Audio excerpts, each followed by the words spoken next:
பழனிமலை சித்தர்களால் 18 வகை மூலிகை மற்றும் கங்கை நீர் கொண்டு தயாரிக்கப்பட்டது. கிரியா விபூதி சோப்.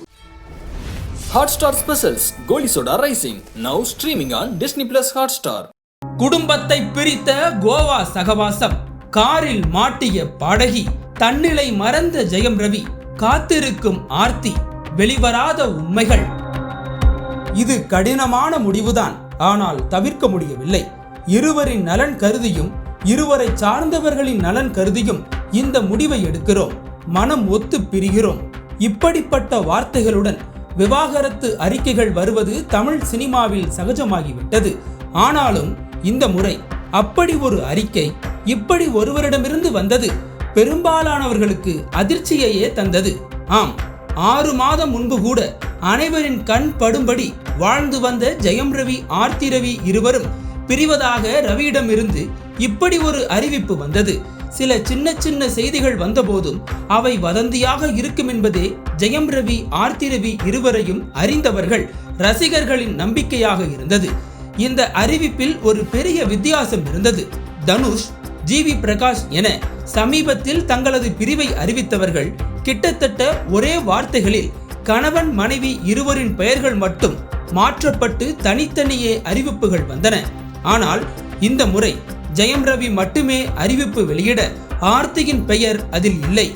ஓரிரு நாட்கள் கழித்து வந்த ஆர்த்தியின் அறிவிப்பு அனைவரையும் அதிர வைத்தது. இந்த விவாகரத்து குறித்து என்னிடம் ரவி ஆலோசிக்கவில்லை. என் ஒப்புதல் இல்லாமல் இந்த விவாகரத்து அறிவிப்பு வந்துள்ளது. இத்தனை ஆண்டுகால உறவில் ஒரு மரியாதையான முடிவை நான் எதிர்பார்க்கிறேன்.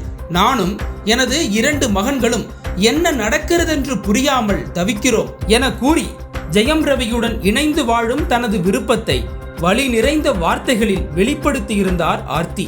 அந்த அறிக்கையில் ஆர்த்தி ரவி என்றே அவரது பெயர் இடம்பெற்றிருந்தது. இப்படி இவர் தவிக்கும் போதே சமூக ஊடகங்களில் ஆளாளுக்கு தங்கள் கற்பனைகளை, யூகங்களை கூறி வந்தனர். தனுஷ் புகைப்படம், மாமியார் ரவியை அடக்கி ஆண்டார், தயாரித்த படம் நஷ்டமானதால் பிரச்சனை என ஆளாளுக்கு கற்பனைகளை வெளிப்படுத்தி வந்தனர். என்னதான் நடக்கிறது, உண்மை என்ன விசாரித்தோம். 2009 ஜெயம் ரவி, ஆர்த்தி ரவி திருமணம் கோலாகலமாக நடைபெற்றது. அதற்கு சில வருடங்கள் முன்பிருந்தே இருவருக்கும் காதல் இருந்தது. முதலில் ரவியின் பெற்றோர் சிறு எதிர்ப்பை காட்டினாலும் பிறகு இருவரின் உறுதியையும் பார்த்து அவர்களது காதலை அங்கீகரித்தனர். குஷ்பு உள்ளிட்ட நண்பர்களின் பரிந்துரையும் அந்த திருமணத்தில் பங்காற்றியது. பின்பு எல்லாமே கோயிங் ஸ்டடியாகத்தான் இருந்தது. ஜெயம் ரவியும் சினிமா பயணமும் அவர்களது காதல் பயணமும் இனிமையாகவே இருந்தன. இன்ஸ்டா போட்டோக்களும், ஃப்ரெண்ட்ஸுடன் பார்ட்டிகளும், யூடியூப் பேட்டிகளும் அவற்றை உறுதிப்படுத்தின. டிக் டிக் டிக் படத்தில் தனது மூத்த மகனை நடிக்க வைத்திருந்தார் ஜெயம் ரவி. தந்தை மகன் பாசம் அதில் வெளிப்பட்டது. இப்படி ஒரு நல்ல குடும்பஸ்தனாகவே இருந்தார் ஜெயம் ரவி. சில படங்கள் சரியாக போகாத போது ரவியின் மாமியார் சுஜாதா விஜயகுமார் தயாரித்த அடங்கமறு கை கொடுத்தது. அடுத்தடுத்து சில படங்களில் தனது மருமகனுக்காக கோடிகளை செலவு செய்தார் சுஜாதா. ஜெயம் ரவியும் அம்மானு தான் சொல்லணும், அவங்க பொண்ணுக்கும் எனக்கும் 2.5 வயசுதான் வித்தியாசம், எனக்கு அவங்க அம்மா தான் என பாசத்துடன் தான் இருந்தார். த்ரிஷா, தனுஷ், இன்னும் பலர் என இவர்களது சினிமா நட்பு வட்டமும் நன்றாகத்தான் இருந்துள்ளது. த்ரிஷாவுக்கு ரவி சகோதரர் போலவாம். ஆர்த்தி தனுஷை டிஎன்ஆ என்றுதான் சகோதர பாசத்துடன் அழைத்துள்ளார். அதை ரவியும் அங்கீகரித்துள்ளார். 2 குடும்பங்களுக்குமே பணம் பிரச்சனை அல்ல. ஜெயம் ரவியின் குடும்பமும் சரி, ஆர்த்தியின் குடும்பமும் சரி, செல்வ வளம் உள்ளவர்கள்தான். பெற்றோர், திரைப்படங்கள், நண்பர்கள், 2 மகன்கள் என நல்லதொரு குடும்பமாக இருக்க இடையில் இடியாக வந்தது யார்? ஒரு பாடகி. ஜெயம் ரவி தன்னுடைய நெருக்கமான நண்பர்களுடன் அவ்வப்போது கோவா செல்வது வழக்கம். அந்த நண்பர்கள் சினிமாவுக்கு முன்பிருந்தே ரவிக்கு நெருக்கமாக இருப்பவர்கள்.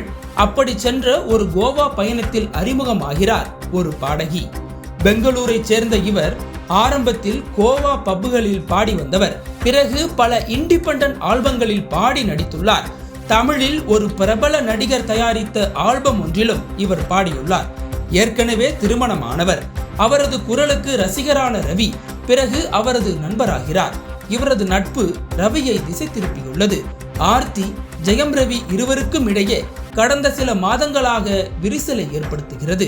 உச்சகட்டமாக கடந்த ஜூன் மாதத்தில் தனது திருமண நாளன்று கூட ஆர்த்தியுடன் இல்லையாம் ஜெயம் ரவி.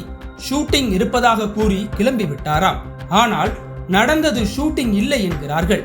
இதை அறிந்து எப்படியாவது ரவியை சந்தித்து பேசி தீர்க்கலாம் என கோவா சென்ற ஆர்த்தியால் ரவியை சந்திக்க முடியவில்லை.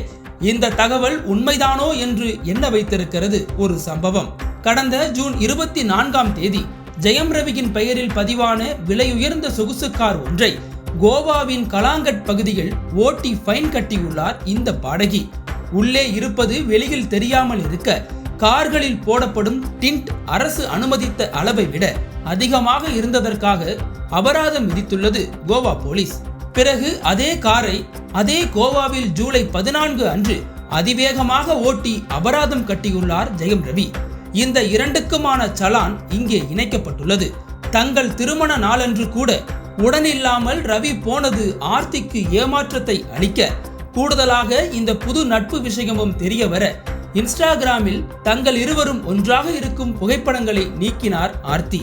ஆனால் ரவியை தனது மனதில் இருந்து நீக்க முடியாத அவர் தொடர்ந்து பேச முயன்றுள்ளார். கோவா நட்பு பெங்களூர் வரை தொடர்ந்துள்ளது. இது ரவி ஆர்த்தி விரிசலை இன்னும் அதிகப்படுத்தியுள்ளது. இடையில் 2 மகன்களும் அப்பா ஷூட்டிங் போயிருக்கார், அவரது பர்த்டேவுக்கு வந்துருவார் என காத்திருக்க அப்பாவின் பர்த்டே வரும் முன்னரே அதிர்ச்சி அறிவிப்பு வந்தது. ஆம், செப்டம்பர் 10 ஜெயம் ரவியின் பிறந்தநாள். அதற்கு முன்பு வந்துவிட்டது அவரது விவாகரத்து அறிவிப்பு. இங்கே அதிர்ச்சியை கொடுத்துவிட்டு கோவாவில் கொண்டாட்டம் நடந்ததாம். இருவரது சம்மதமும் இல்லாததால் குடும்ப நல நீதிமன்றத்தில் இருக்கிறது வழக்கு. சில மாதங்களாக நடந்து வரும் இந்த பிரச்சனைகளை அறிந்த ஆர்த்தியின் அம்மா சுஜாதா விஜயகுமார், ரவியின் தந்தை எடிட்டர் மோகன், அண்ணன் இயக்குனர் மோகன் ராஜா உள்ளிட்ட குடும்பத்தினர் இருவரையும் சேர்த்து வைக்க பல முயற்சிகளை மேற்கொண்டும் பலனில்லை. ரவி அவர்களது பேச்சை கேட்கும் நிலையிலும் இல்லையா. ஆனால் முயற்சி மட்டும் தொடர்ந்து நடக்கிறது. ரவியின் சமீபத்திய நடவடிக்கைகள் அனைத்தும் அந்த பாடகியின் இயக்கத்தில்தான் நடக்கிறதாம். ஆன்மீக மனவள சிகிச்சையாளர் என்று தன்னை கூறிக்கொள்ளும் அந்த பாடகி ரவியை ஆட வைக்கிறார் என்று கூறுகிறார்கள் அந்த குடும்பத்தின் மீது அக்கறை கொண்டவர்கள். உச்சகட்டமாக 13 செப்டம்பர் அன்று சென்னை நீலாங்கரை காவல் நிலையத்தில் தனது பொருட்களை மீட்டு தர வேண்டும் என்று தனது மனைவி மீது ஒரு புகாரை அளித்துள்ளார் ஜெயம் ரவி. அன்பாக வாழலாம் என்று அழகாக கட்டிய ஈசிஆர் பங்களாவில் அப்பா இன்றி 2 மகன்களும் கணவரை பிரிந்து ஆர்த்தியும் தவிப்போடு இருக்கிறார்கள். பக்கத்து வீட்டு பையன் நம்ம வீட்டு பையன் என்று தனது திரைப்பட பாத்திரங்களாலும் வெளியில் நல்ல பெயரை எடுத்த ஜெயம் ரவி மனம் மாறி வருவாரா? திரைக்கடலோடி திராவிடம் வளர்த்த கதை. Director writer VC Guganathan. வெளுத்து கட்டும் சினிமா கொட்டகை உங்கள் நக்கீரன் இதழில். நக்கீரன் டிவிக்கு சப்ஸ்கிரைப் செய்யுங்கள். உங்கள் ஆதரவே எங்கள் பலம். ஆசிரியர்களுக்கு நண்பனாகவும் மாணவர்களுக்கு ஆசானாகவும் திகழும் தேர்வு வழிகாட்டி. ஒவ்வொரு பாடத்திற்கும் அனுபவமிக்க ஆசிரியர்களின் துல்லியமான தெளிவான விடைகள். CNC இருக்கு, தேர்வு பயம் எதற்கு? இது தீரன் பப்ளிஷிங் ஹவுஸ் விற்பனை வெளியீடு.